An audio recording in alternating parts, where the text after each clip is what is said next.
first thing I felt after surgery was pain. The second thing I felt was panic. Because when I opened my eyes in the recovery room at St. Mary's Hospital, nobody was beside me. Not David. Not Sophie. Just a monitor beeping beside my bed. Then I heard a car door slam outside. I turned toward the window and looked down at the parking lot. Beside a silver SUV packed with luggage, Sophie was holding David's hand. My twin sister. My husband. Together. I had just given her my kidney, and she was leaving with my husband. Sophie and I were twins, but everyone always said I was the strong one. She was fragile, the one people protected. I was Anna, the dependable sister. So, when Sophie was diagnosed with advanced kidney failure at 29, nobody said it directly, but everyone looked at me. Dialysis started every Monday, Wednesday, and Friday at 6:30 a.m. Her face became pale. Her hands shook. The doctors tested our parents first. No match. Then they tested me. A week later, the transplant coordinator called. I was compatible on February 14th. Valentine's Day. I signed the organ donation consent form in room 412. David squeezed my hand while Sophie cried. Mom whispered, "You're saving your sister?" I said yes without hesitating. She cried when I said yes. I thought those were tears of gratitude. 3 weeks before the surgery, I saw something I should have questioned. It was 11:47 p.m. David was in the shower, and his phone was charging on the kitchen counter. The screen lit up with a telegram notification. I only saw the preview for 1 second. Miss you already! Before I could touch the phone, the message vanished. Deleted? When David came out, I asked who was texting so late. He barely looked at the screen. Work group chat. He said, "Someone sent something by mistake." Then he kissed my cheek like nothing had happened. I wanted to ask more, but Sophie had an appointment the next morning. I had blood work. Everyone told me to stay calm. So I believed him. I had a surgery ahead. I didn't have energy to doubt. You can see it now. Back then, I couldn't. On the morning of the transplant, Sophie was already crying when I arrived. She sat beside my hospital bed in a pale blue sweater, holding my hand. I would never survive without you. Anna. I smiled through fear. That's why I'm doing this.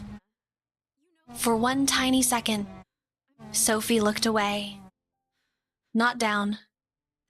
Away. Like she couldn't face me. David stood on my other side, holding my overnight bag. David leaned over me. "I'll be right here when you wake up." Sophie squeezed my fingers. "I love you," she whispered.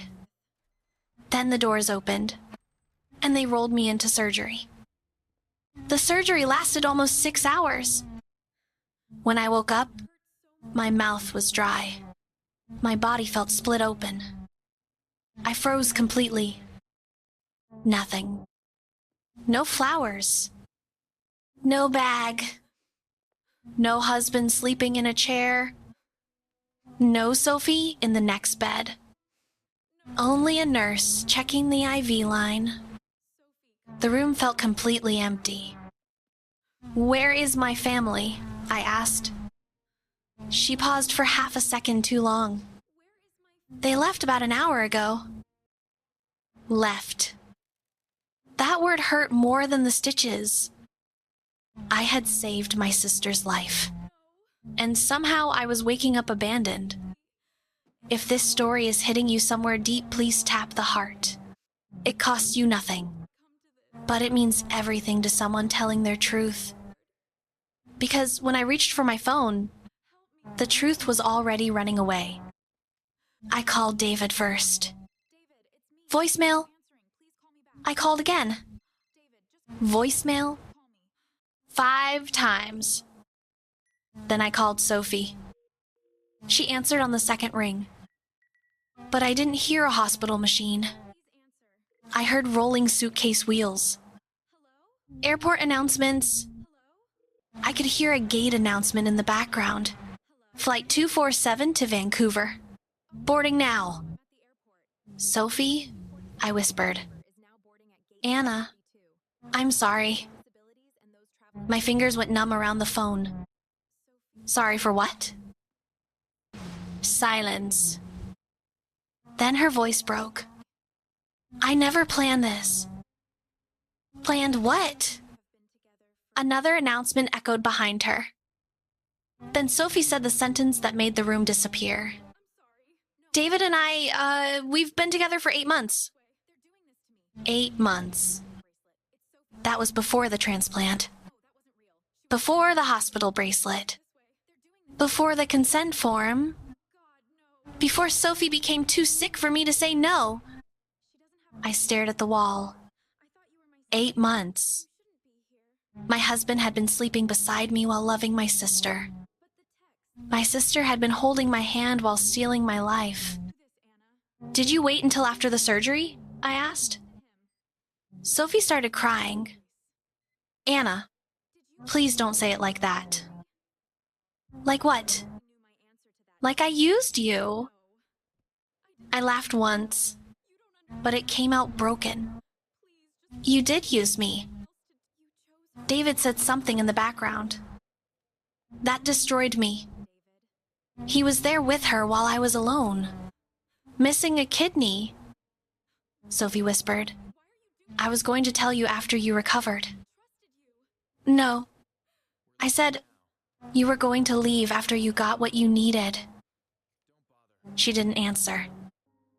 And that silence told me everything. She didn't just steal my husband. She chose the perfect moment to make sure I couldn't fight back. Because how do you fight back when you can't even stand? I recovered mostly alone. My mother came during the first 2 weeks, but she cried every time she looked at me. David filed for separation 3 months later.